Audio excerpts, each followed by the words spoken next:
welcome to the 8th episode in our AI and You podcast series. Today is Tuesday, September 1st, 2020, and I'm your host, Vicar Saidi. I'm a computer scientist and engineer, a lecturer, and a consultant. I'm also the author of several books. My most recent book is about artificial intelligence and is titled The Genome Affair. The Genome Affair is a work of speculative fiction. It examines what the world might be like if some of the more extraordinary capabilities forecast to be realized in AI over the next 20 or 30 years were actually realized today. Given the growing list of frightening existential threats humankind now faces, the book pays particular attention to the impact AI is expected to have on world affairs. The book is available in ebook format for those who prefer to read on a digital device, but it's also available in high-quality paperback edition. The Genome Affair is available on Amazon, so I hope you'll take the time to read it and to leave a review. Book reviews are very helpful for writers. I'm available to give talks on artificial intelligence and its related technologies, and on the impact AI is expected to have on our world.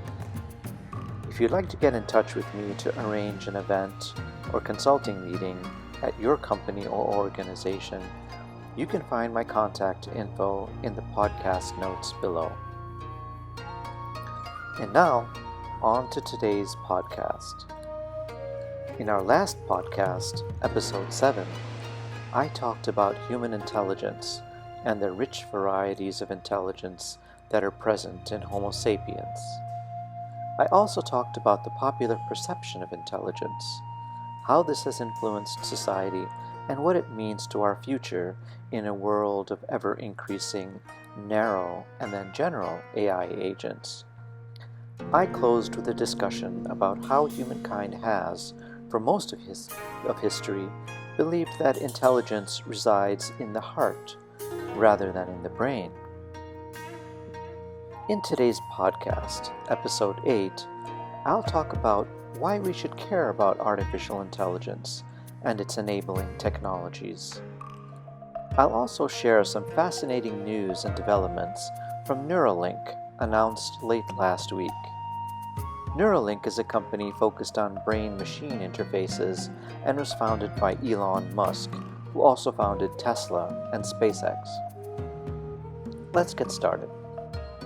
When asked, we find it surprisingly uncommon to find people who have a working understanding of artificial intelligence or can explain with any clarity what the expected impacts of this profound technology are expected to be, either personally, professionally, to society, or more broadly to the world.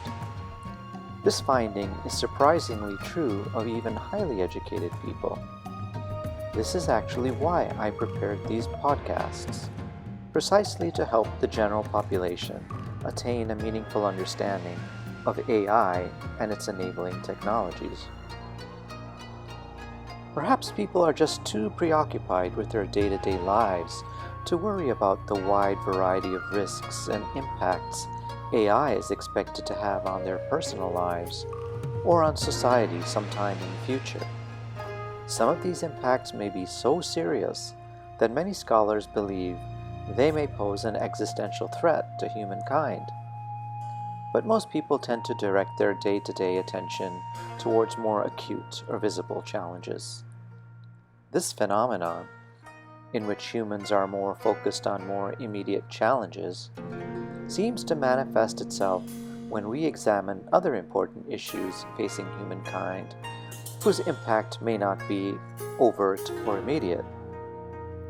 For example, we are collectively watching and listening to the relentless reporting these days regarding the coronavirus, COVID-19. Virtually any news report on radio or television will dedicate significant airtime to this issue.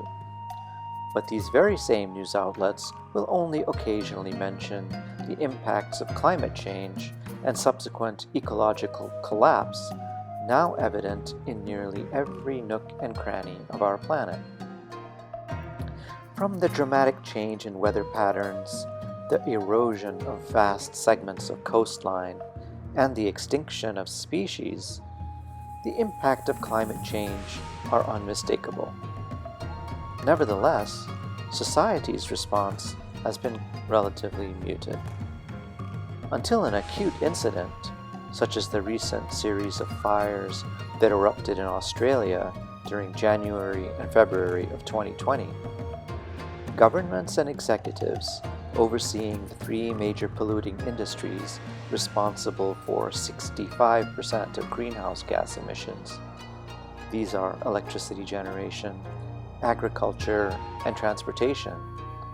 These industries have been unwilling or extremely slow to respond. The impacts of climate change are increasingly dramatic, with more frequent extreme weather events, but nevertheless, they are generally not as acute in their social impact on a daily basis as coronavirus. Hence, there is great disparity in priority amongst individuals, institutions, society, and government for these two serious issues facing our lives. The reality of artificial intelligence is that it is having a measurable impact from one year to the next. We are witnessing a sharp rise in state surveillance in China, and we are experiencing intense surveillance capital throughout the world, particularly in China and the United States. We are witnessing a loss of privacy for individuals and an unwitting surrender of vast quantities of personal data to major surveillance capitalists, including Amazon, Facebook, and Google, who then sell this data on to data brokers who sell it to advertisers. We are also seeing the weaponization of AI technology in the form of self-driving and self-flying autonomous weapons systems such as battlefield tanks, drones, planes, and even autonomous soldiers. As individuals, we may choose to ignore all these signs, and it is unlikely that anyone will hold us accountable. There will be no immediate personal consequence.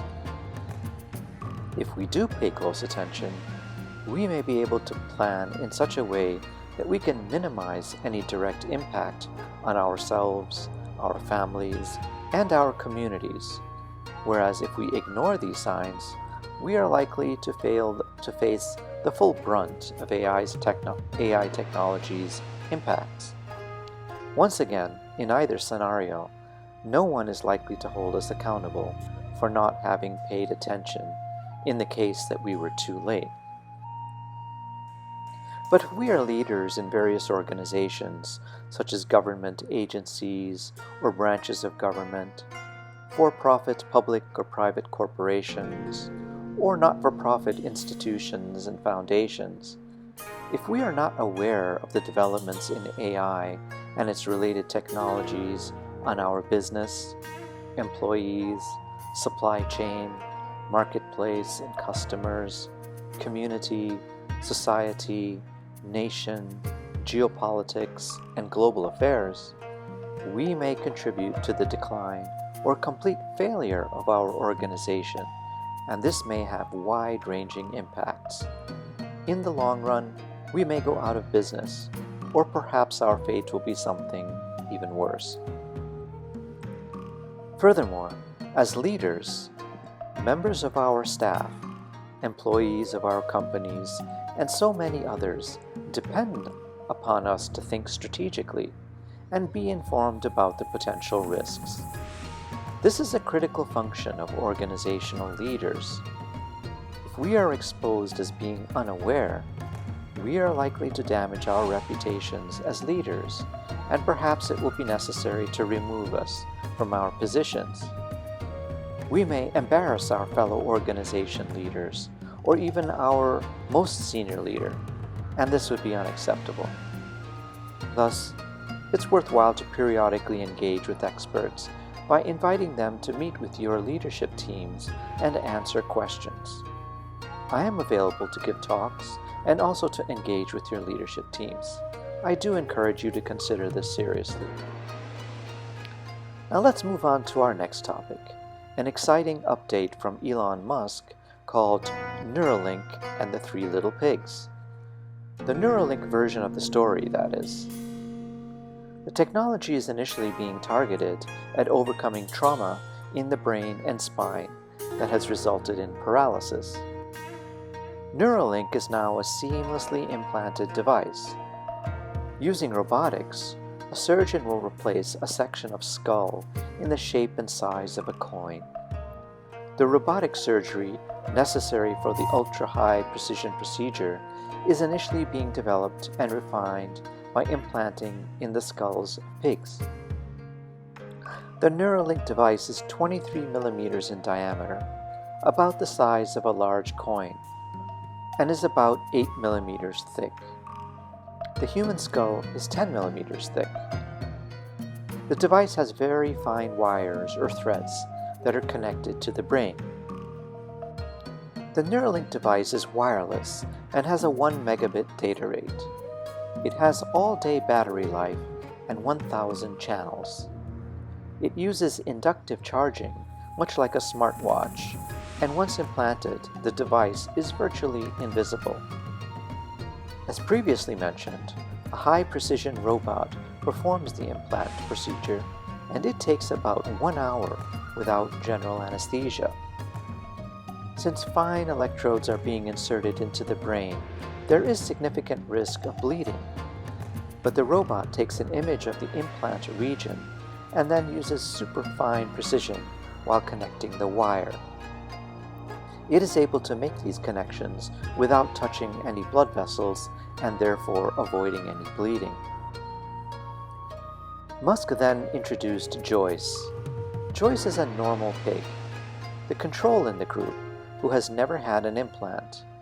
We were able to observe her behavior before meeting the other pigs, so we could confirm what normal behavior looked like in this species. We then met Gertrude. Gertrude has a Neuralink implant and behaves no differently than Joyce. Finally, we met Dorothy. Dorothy initially had a Neuralink implant, but later had it removed. She is still perfectly normal. This was a critical proof of concept regarding reversibility and safety of the Neuralink implant. With Gertrude's implant, we can now collect data from the probes in her brain. We can then predict the movement of her limbs with great accuracy and can thus overcome the limitations in movement caused by paraplegia and tetraplegia. Musk said they now have several pigs with 2 implants. 1 implant is necessary to collect the data on which limbs the brain wants to move, and 1 Neuralink device would trigger and regulate those same limb movements. In July of 2020, Neuralink secured FDA approval to begin clinical trials. They are planning to study the device in patients with spinal cord injuries by using neural shunts to stimulate limb movement. Musk said Neuralink's goal is to get the price per implant down to about $2,000 for the device and the precision implant procedure. As we learn more about Neuralink's technology and the enabling of a safe and effective interface between the brain and the machine, we will begin to move in the direction of an internet interface. Then we can send high-speed queries from our Neuralink-enabled brains out to the internet and rapidly return data. We will then fulfill the goal of a human-machine hybrid, a cybernetic organism, a cyborg, an AI-enabled human. The future is coming towards us in very rapid fashion. Thank you for spending some time with me. I'm trying to follow the TED Talk format, and so I'm keeping these podcasts to about 20 minutes. Let me know what you think. I hope you'll find these insights into artificial intelligence helpful, and I hope you'll read my new book, The Genome Affair. It's on Amazon. Until next time, then, this has been the AI and You podcast with author Vicar Saidi.